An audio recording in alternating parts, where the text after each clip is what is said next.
आई बंगाल से बाहिरनी के चाल हो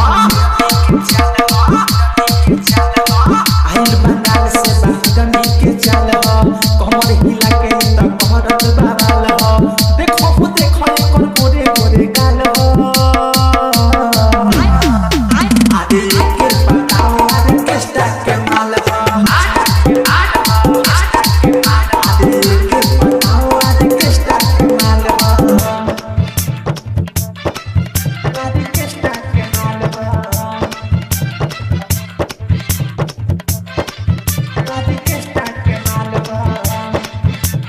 Sanjeev Sanjeev Sanjeev sound sound sound sound लुटा बरतिया हो ना जहाज के रतिया हो देखो न अपन देखावे घुमा के झोली के पटिया हो लुटा बरतिया हो ना जहाज के रतिया हो देखो न अपन देखावे घुमा के झोली के पटिया हो बाते गजब बोलाई बायो जब के चीज हाथ भीतर घुसा के सजाए के गीज ढोली कर देखो नीचे खाल हो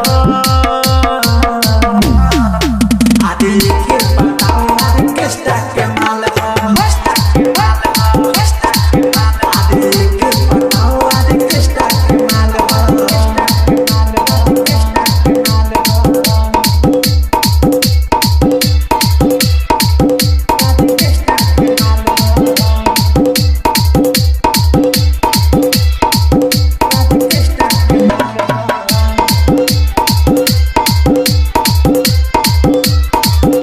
हिया रसीली हो सबके जलती न मिली हो डीजे पर कमर हिलावे ये कदर बाबा कटीली हो सुन हिया रसीली हो सबके जलती न मिली हो डीजे पर कमर हिलावे ये कदर बाबा कटीली हो पके चुमा चाटिए करची खसावा भूले जाइबो पुरन के आई ना याद देखि के फरमा के सभे बेहाल हो आदि के बताओ आदि केस्टा के माल हो आदि के बताओ आदि केस्टा के माल हो आदि केस्टा के माल हो आदि केस्टा के माल हो